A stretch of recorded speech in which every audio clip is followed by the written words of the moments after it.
안녕하세요 여러분. 오늘은 자신을 돋보이고 매력있게 느끼게 만들어주는 30대만의 섹시함이란 도대체 무엇을 말하는 건지 세 가지를 이야기해보려 합니다. 오늘 제가 말하는 섹시함을 갖추신 분들은 인기가 없을 수가 없어요. 보통 여러분들 주변에 인기가 많은 30대들은 이 세 가지 섹시한 매력들 중에 하나는 꼭 갖추고 있습니다. 너무 다행인 건 이 세 가지 섹시미들은 후천적으로 키울 수 있는 능력들이라는 거예요. 그러니 내가 인기가 없는 것 같다 생각이 드시는 30대 분들은 오늘 제 영상을 잘 참고하시면 좋겠죠. 30대가 갖춰야 할 섹시미는 세 가지 종류로 나뉘어집니다. 육체적 섹시미, 정신적 섹시미, 능력적 섹시미, 이렇게 세 가지예요. 먼저 육체적 섹시미부터 이야기를 해볼 건데요. 이 육체적 섹시미는 오해가 참 많습니다. 제가 말하는 육체적 섹시미는 소위 잡지나 화보에 나오는 이성을 단번에 압도하고 유혹할 만한 엄청나게 강력한 어필이 가능한 매력을 뜻하는 것이 아니에요. 30대에게 필요한 육체적 섹시미란 적당히 관리된 몸의 태가 은은하게 드러나지만 절대로 숨겨지지 않는, 보면 볼수록 빠져들게 되는 가랑비에 옷깃 젖는 듯한 그런 매력을 말합니다. 요즘 이런 걸 스며든다고 하죠. 즉 30대에게 중요한 건 관리를 하는 티가 나야 한다는 거예요. 20대에는 운동을 하지 않아도 그냥 그 나이대가 주는 생기가 있어요. 피부의 탄력과 치밀한 조직에서 젊음이 그대로 느껴지죠. 그래서 팔뚝, 뱃살, 엉덩이가 축 처져 있어도 20대는 젊다는 것으로 충분히 보완이 됩니다. 하지만 세상 모든 30대는 노화가 이미 진행되고 있는 시기죠. 이런 시기에 대부분의 30대들은 먹고 사는데 너무 노력하다 보니 자기 자신을 챙기지 못하고 살게 되는 경우가 많아요. 대충 먹거나 혹은 과식을 하게 되고 기름진 음식이나 술도 많이 먹게 되죠. 운동도 시간이 없어서 하지 못하는 경우가 많아요. 그러나 30대에게 운동이란 시간이 나야 하는 것이 아닙니다. 시간을 내서라도 해야 하는 것이죠.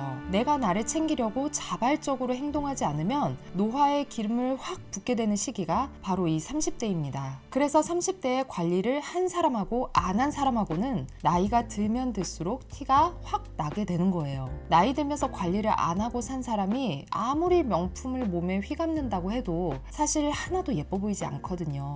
오히려 보는 사람이 부담스러움을 느끼게 됩니다. 육체적 섹시함을 결정짓는 것은 운동의 종류나 강도가 아니라 얼마나 오랜 기간 유지하느냐예요. 즉 운동을 습관으로 만드는 것이 정말 중요합니다. 본인이 감당할 수 있는 수준에서 꾸준하게 운동을 하다 보면 자연스럽게 지방이 정리되고 라인이 예뻐지게 되는데 그런 몸매는 정말 매력적이에요. 제 개인적인 생각으로는 지방도 함께 적당히 있어줘야 부드러움과 단단함이 조화를 이루는 몸매가 된다고 생각합니다. 이렇게 관리를 잘한 사람들은 화려하게 입는 것보다 수수하게 입을 때 더 섹시해 보이는 것 같아요. 그리고 비만을 앓고 있는 분들이 많이 계신데 비만은 나태해서 겪게 되는 것이 아니라 병으로 보아야 한다고 합니다. 네이버에 BMI 지수를 검색해서 몸무게와 키를 입력하면 현재 어떤 상태인지 간단하게 알아볼 수 있습니다. 고도비만이나 심각한 저체중으로 나온 분들이 계시면 망설이지 말고 치료와 운동, 식이요법을 당장 시작하시기 바랍니다. 두 번째로는 정신적인 섹시함이에요. 우리가 누군가를 볼 때 매력을 느낀다는 것은 내가 가지지 못한 혹은 남들이 쉽게 가지지 못한 능력을 가졌을 때 호감을 갖고 매력을 느끼게 되잖아요. 30대에게 누구나 쉽게 가지지 못한 정신적인 섹시함이란 바로 관용을 뜻합니다. 관용의 사전적 의미는 남의 잘못 따위를 너그럽게 받아들이거나 용서함을 뜻합니다. 우리가 가져야 할 관용은 바로 너그러움을 뜻하는 거예요. 20대 때는 철이 없는 게 맞습니다. 그럼 30대가 되면 철이 들어야 하는데 이게 자동으로 들 수 있을까요? 아닙니다. 30대는 혼란을 겪는 시기예요.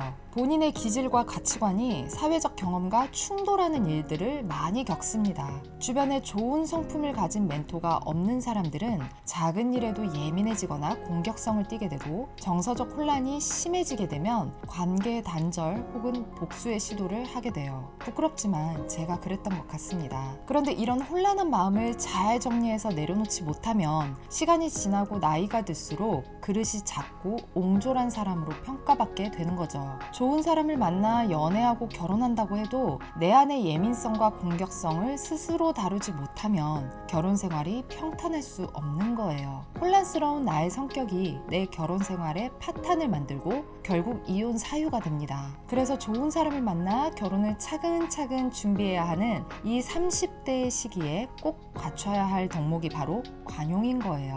작은 일에 열폭하지 않고 함부로 사람 험담하지 않고 비겁하게 숨어서 범죄를 저지르지 말고 내 마음과 행동을 좋은 방향으로 선택하고 다룰 수 있는 훈련을 스스로 해야 합니다. 30대 중에 외향적인 매력이 좀 부족해도 이성에게 인기가 많은 사람들을 잘 보면 이 관용이 있어요. 이런 사람들은 다른 사람들을 따뜻하게 담아주고 받아주는 느낌을 주거든요. 그러니 이렇게 관용이 있는 사람을 만나게 되면 폭 안기고 싶은 생각이 드는 거예요. 굳이 뭔가를 하지 않아도 함께 있으면 마음이 편안해집니다. 여러분들 이렇게 관용이 있는 사람을 만났다면 절대로 놓치지 마세요. 결혼까지 생각해도 좋은 사람인 겁니다. 하지만 상대에 비해 내가 관용이 부족하고 인내의 훈련이 되어 있지 않다면 아무리 내가 좋은 사람을 만났다고 해서 관계가 오래 유지될 수는 없겠죠. 내가 그 사람에게 스트레스를 주게 될 테니까요. 그래서 나부터 먼저 부족한 사람들을 품어주고 용서하고 인내하는 관용을 연습해야 합니다. 내 마음을 내려놓고 인내하려는 연습을 많이 한 30대는 평판이 달라지고 반드시 그 열매를 크게 보게 됩니다. 평판이 달라지면 사회적으로도 연애나 결혼 같은 개인사에서도 성공할 수 있는 기회가 점점 늘어나겠죠. 이를 꽉 물어가면서 분노를 다스리면 내 미래가 바뀌는 거예요. 실제로 사람 DNA의 말단 부분을 텔로미어라고 부르는데 인내를 잘하는 사람은 이 텔로미어가 점점 길어지면서 수명도 함께 길어진다고 합니다. 마지막으로 능력적인 섹시함이에요. 여러 가지 능력이 있겠지만 오늘 이야기하고 싶은 건 경제력에 대한 이야기입니다. 너무 중요한 얘기죠. 사실 경제력보다 우선시 되어야 하는 건 경제 개념이에요. 돈이 많으면 경제력이 좋은 거죠. 그렇지만 경제력이 좋아도 경제 개념이 좋지 못하면 그 돈은 다 새나가 버리게 됩니다. 경제력이 안정적이면서 좋아지려면 경제 개념이 반드시 뒷받침되어야 하는 거예요. 여러분들께서 경제 개념이 좋은 사람을 알아보는 방법이 있습니다. 자신의 수입에 맞는 소비를 하고 돈에 대한 허세가 없는 사람, 돈을 쉽게 빌려달라고 하는 사람을 경계하고 본인부터 상대의 재산을 존중할 줄도 아는 사람, 지속적인 재테크를 고민하면서도 투기는 절대로 하지 않는 사람, 돈을 모으는데 혈안이 되어서 사람을 해치거나 관계를 망가뜨리는 것을 두려워하고 돈이 흘러 들어오는 만큼 지혜롭게 흘려보내는 것을 고민하는 사람이 바로 경제 개념이 좋은 사람이에요. 이런 경제 개념을 가진 분들은 언젠가는 돈을 많이 벌고 많이 모으게 됩니다. 또 좋은 일에도 소비를 많이 하죠. 반면 하나도 돈을 모으지 못한 30대는 어떠냐고 질문을 많이 받는데요. 저는 경제 개념은 올바르게 잡혀 있으나 사업 실패나 가족의 부양 등의 명확한 사유가 있어서 모은 돈이 없는 사람들은 문제가 없다고 생각해요.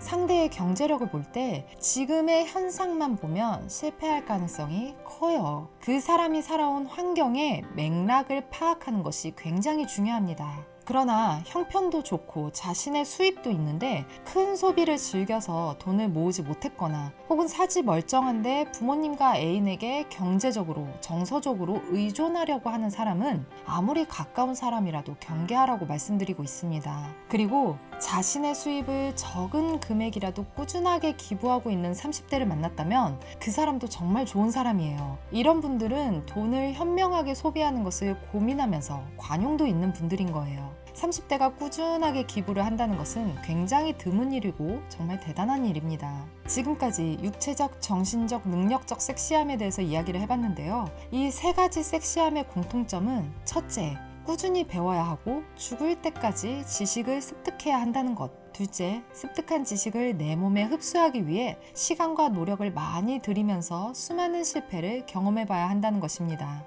오늘 제 이야기가 여러분들께 도움이 되었으면 좋겠네요. 시청해주셔서 감사드리고 다음 영상에서 또 만나요.